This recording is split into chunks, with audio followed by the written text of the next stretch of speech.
started out in 1998, having left university with no clue as to what I wanted to do, selling advertising space. I realised that I had a real knack for negotiation and for selling an idea to someone quite senior. In 2004, I landed a once-in-a-lifetime contract to go and work for 3 years in Sweden for a global engineering company to develop their employer brand. Over the course of the next few years, I built up a variety of experience spanning marketing, website building, internal communications, PR, and it was only really more recently in the last 10 years that, my real passion and love for internal communications grew.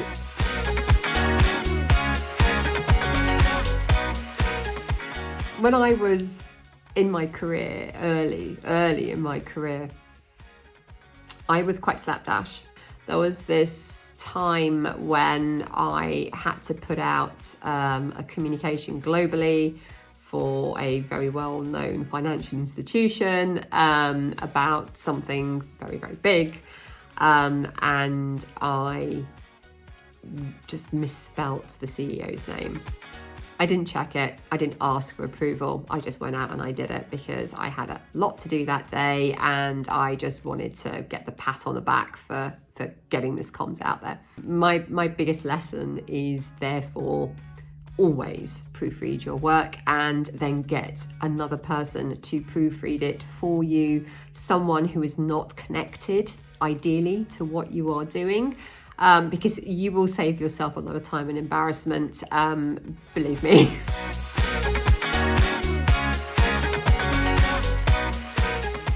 The most important thing, and the one thing that has really helped me in my career, is having a great business acumen. And by that I mean the ability to be confident and credible when you are in a meeting with a lot of senior leaders, because you've done the reading, because you have good business acumen, because you are able to have the conversation at a level that they will appreciate. You have control of the conversation and you can actually influence the outcome.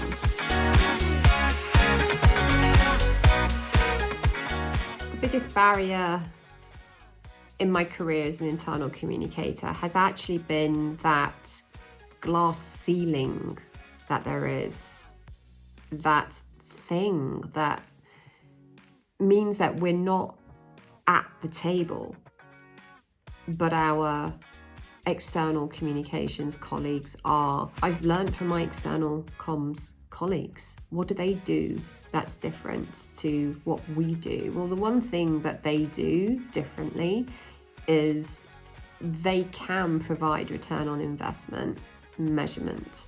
And I think it's really important that as internal communicators, we adopt that same methodology. We use data, we do measure, we show impact. And it's when we can do that, you find that the doors start to open. When I put out a communication, it isn't about the hits. It isn't about how many people have seen it or read it. It's actually when I'm walking through a corridor or I'm on a Teams call and I hear the language being used that we have refined and refined and refined over and over again. It's the ability to shape and shift the minds and the heart of the organization. We have quite a lot of power, and I think it's underestimated.